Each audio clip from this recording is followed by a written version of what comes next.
Hai, apa kabar semuanya? Semoga kabar Anda baik-baik saja. Terima kasih karena sudah memberikan support dan juga kesetiaan Anda untuk membangun channel Codot Film. Yuk kita lanjutkan alur ceritanya, sambil siapin kopi dan cemilan, setting suara volume full. Gasken. Tiba di pegunungan mata surga. Dekat tanaman hijau subur di ujung pegunungan, sesosok kurus perlahan berjalan keluar dari hutan yang redup. Mengikuti kemunculan sosok ini, rasa busuk dan berdarah perlahan keluar. Binatang ajaib yang mengendus bau darah ini dalam radius 5 km buru-buru mundur, tampak seolah-olah mereka mengalami syok. Berjalan melalui pegunungan ini telah menghabiskan hampir 20 hari waktu Xiaoyan.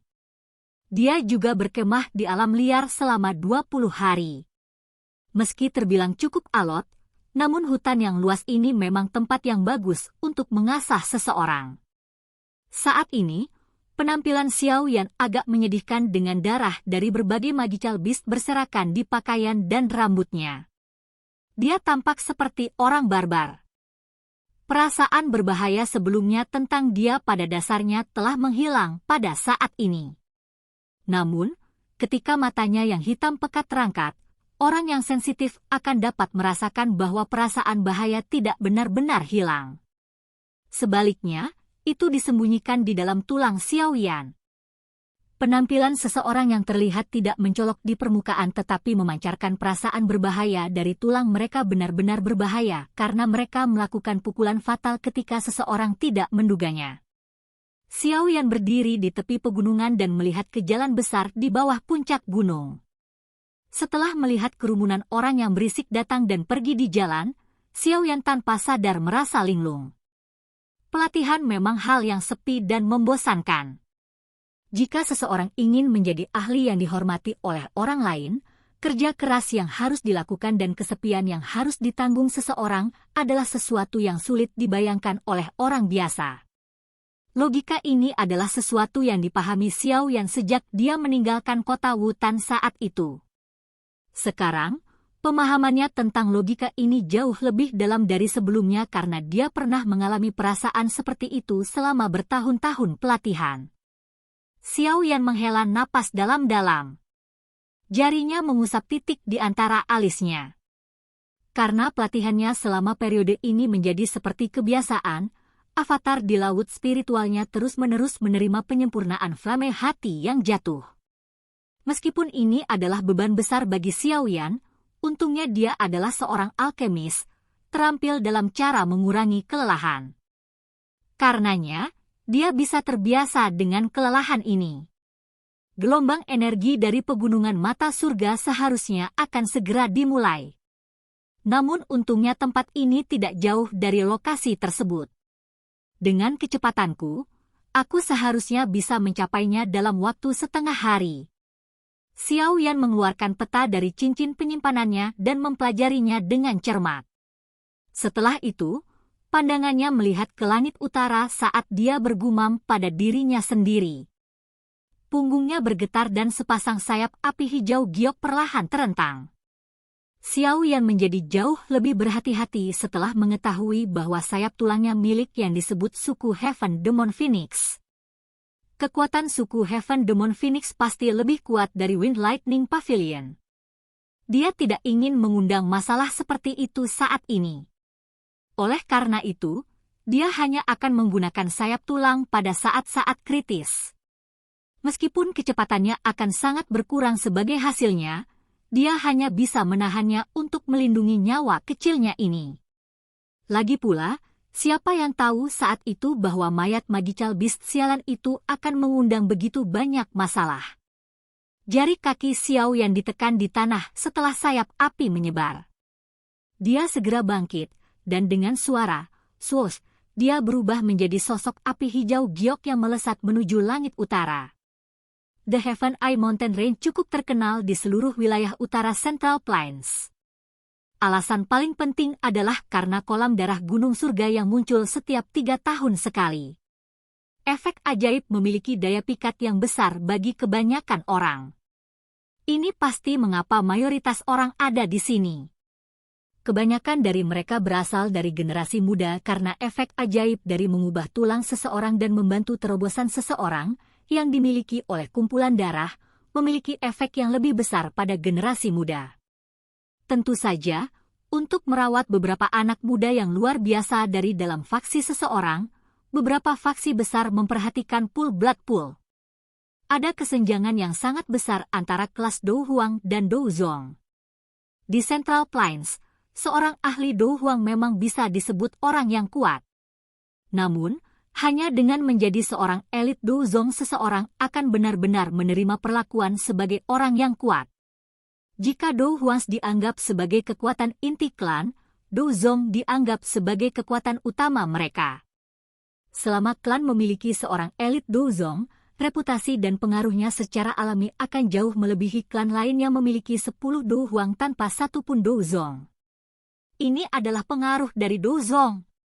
Dari sini, orang bisa tahu seberapa besar jarak antara Do Huang dan Do Zong. Tentu saja, jika klan memiliki Do Zun, klan ini pasti akan menjadi satu dengan otoritas besar bahkan jika Do Zun ini tidak pernah peduli dengan masalah di dalam klan. Bahkan faksi besar seperti Wind Lightning Pavilion harus memperlakukan klan itu dengan sopan. Kelas Do Zun dianggap ahli yang benar-benar top bahkan di wilayah Central Plains. Di dalam kekaisaran Magia atau wilayah Black Corner, seseorang dapat dianggap sebagai bagian dari faksi tingkat atas selama seseorang memiliki Do Huang atau Do Zong. Namun, faksi tingkat atas seperti itu hampir tidak dapat dianggap telah memasuki tingkat kedua di Central Plains. Inilah celah di antara mereka. Adapun Do Sheng, faksi yang memiliki seorang ahli yang ada dalam legenda sudah dianggap sebagai eksistensi yang luar biasa. Perkelahian antara faksi biasa tampak seperti permainan anak-anak di mata mereka. Di mata seorang elit Do Sheng, pertarungan seperti itu akan langsung runtuh dengan lambaian tangan. Tentu saja, level itu terlalu jauh dari Xiao Yan dan yang lainnya. Saat ini, pikiran Xiao Yan hanyalah membiarkan dirinya menerobos kelas Do Huang dan maju ke kelas Do Zong. Hanya dengan maju ke kelas Do Zong, Xiao Yan akan memiliki kualifikasi untuk bertemu Sun Er. Klan Gu misterius di belakangnya tidak ditempatkan dalam apa yang disebut satu aula, satu menara, 2 sekte, 3 lembah, 4 pavilion. Namun, Xiao Yan yakin bahwa klan Gu pasti memiliki kekuatan yang tidak lebih lemah dari Pill Tower atau Hall of Souls. Jika dia ingin berhasil mengambil Sun Er dari klan ini, dia harus mengeluarkan kekuatan yang menyebabkan mereka tidak dapat membantahnya. Prasyarat pertama ini adalah baginya untuk maju ke kelas Do Zong. Meskipun Xiao Yan saat ini adalah Do Huang bintang 9 dan kekuatannya telah meningkat dari 20 hari latihan keras di hutan, masih ada celah yang cukup besar untuk melepaskan diri dari kelas Do Huang.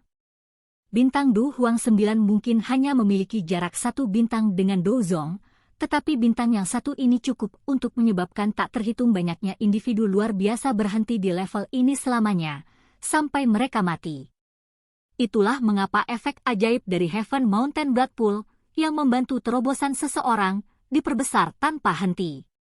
Itu menyebabkan banyak ahli muda di wilayah utara Central Plains bersama dengan faksi seperti Wind Lightning Pavilion berkerumun ke pegunungan mata surga ini tanpa takut mati. Semua yang mereka kejar adalah salah satu dari 10 nama. Berbicara secara logis, kolam darah gunung surga yang begitu berharga seharusnya telah menarik banyak faksi kuat untuk memilikinya. Namun, tidak ada satupun faksi yang berhasil menduduki bahkan sampai hari ini. Bahkan faksi seperti Wind Lightning Pavilion tidak memiliki kemampuan untuk melakukannya meskipun memiliki pemikiran seperti itu. Bagaimanapun, kolam darah gunung surga ini memiliki implikasi yang terlalu besar. Seseorang akan menjadi energi umum jika seseorang menempatinya sendiri. Selain itu, Wind Lightning Pavilion bukannya tanpa musuh. Keempat pavilion itu tidak saling berhadapan. Semuanya ingin menekan yang lain. Secara alami, tidak mungkin bagi mereka untuk hanya menonton kolam yang hanya ditempati oleh satu pihak. Oleh karena itu, kolam darah Gunung Surga tetap tidak memiliki pemilik karena itu mempengaruhi banyak faksi. Tentu saja, jika seseorang benar-benar berbicara tentang pemilik, binatang ajaib asli di pegunungan mata surga hampir tidak bisa dianggap sebagai pemilik. Sayangnya, manusia tidak mau menyerah karena ini. Daya pikat kolam darah Gunung Surga sudah cukup untuk menyebabkan manusia menerkam ke depan tanpa takut mati. Xiao Yan terus melakukan perjalanan tanpa istirahat selama 5 jam sebelum pegunungan yang sangat besar, tertutup kabut tebal, perlahan-lahan muncul dalam penglihatannya. The Heaven Eye Mountain Range adalah pegunungan terbesar dan tertinggi yang pernah dilihat Xiao Yan. Bahkan pegunungan Magical Beast Mountain di dalam Kekaisaran Jia Ma tidak bisa dibandingkan dengannya.